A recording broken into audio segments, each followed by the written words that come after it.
Сандан сан соң чеби чоңжунун тарыхый эстелиги эле эмес, бул чеп шаардын символу деп эсептелет экен.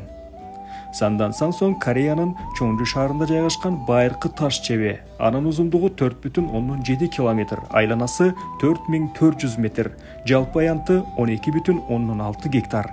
Чеп тоонун боору менен айлана чийилип курулган жана ал Чоңжунун символу болуп эсептелет. Бул чеп Пекче доорунда курулуп, ал эми Пекче бул Корея тарыхындагы 3 падышачылыктан Пекче, Силла, Когорё падышачылыктарынын бири.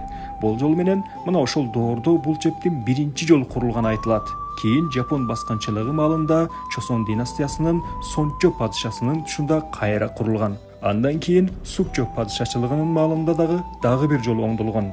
Илгери чептин ичинде 5 көлмө, 3 Будда ибадатканасы, административдик имараттар жана кампалар болгон. Бүгүнкү күндө түштүк, батыш жана чыгыш дарбазалары, жашыруун дарбазалар жана айрым дуалдар сакталып калган.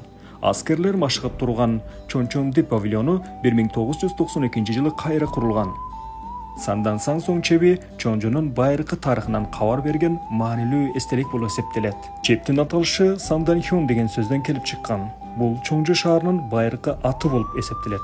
Ал ат менен шаар Пекче мамлекети доорунда аталган. Дем алыш күндөрү биз жашаган Чоңжу шаарынын башкы тарыхый эстелиги болуп эсептелген Сандан сан соңго барып келдим. Ал үчүн кадимки эле шаар ичиндеги автобустар каттайт экен. Алгач мен жашаган үйдөн шаардын белгиленген аялдамасына чейин барып, ал жерде ар бир 40 мүнөт сайын каттаган 862 автобуска түшүп, автобустун акыркы аялдамасы дал мына ошол мен барчу жерге алып барды.